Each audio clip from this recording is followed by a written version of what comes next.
So ayan mga kadrama-rama lang ko pong inaabangan nyo po no yung next na mangyayari dito sa Prinsesa ng City Jal. Sobrang nakakatinis na nga po no at saka nakaka-excite na nga din po talaga yung pinapakita ni Director every episode dito dahil alam naman po natin mga kadrama na itong si Sonia nga po at saka itong si Divina ay sobrang close na nga po talaga sila no at saka pinagplanuhan nga po talaga nila na maghiwalay nga po itong si Charlene at saka itong si Raymond na anak ni Sonia at dahil nga po talaga dito naging magkakuntsaba nga po talaga sila at naging magkakampi na akala nila ay makukuha nga po talaga nila yung kagustuhan nila na mag-asawa nga po itong si Raymond at saka si Divina, pero yun ang hindi alam talaga ni Sonia na mayroon po talagang malaking tinatagong sekreto itong si Divina dahil alam naman po natin na yun nga po yung pakay niya sa pamilya nila na sirain nga po ito at saka sa bandang huli nga po talaga ay nalaman din po talaga ni Sonia yung katotohanan about talaga sa ginawa po talaga ni Divina dito sa kanyang apo at sabi talaga ni Sonia dito kay Divina na hindi kita mapapatawad Divina dahil sa ginawa mo sa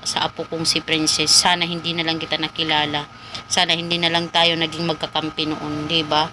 Sabi pa nga mga kadrama, nasa huli pa talaga palagi ang pagsisisi.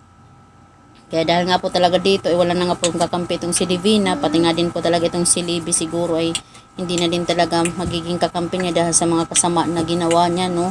Dahil itong si Libby ay sasama po talaga ito dito kina Charlene, diba? Tsaka itong si Divina ay makukulong po talaga siya. Pagbabayaran po talaga niya yung kanyang mga kasalanan. Kaya itong si Sonia, huli na talaga yung pagsisisi niya, no? Sa ginawa niya talaga dito kay si Sonia, ginawa niya dito kay Charlene at saka kay Princess. So yun lang po mga kadrama, abangan na lang po natin yung next na mangyayari. Thank you so much for watching. Don't forget to please like, share, and subscribe my channel. Bye!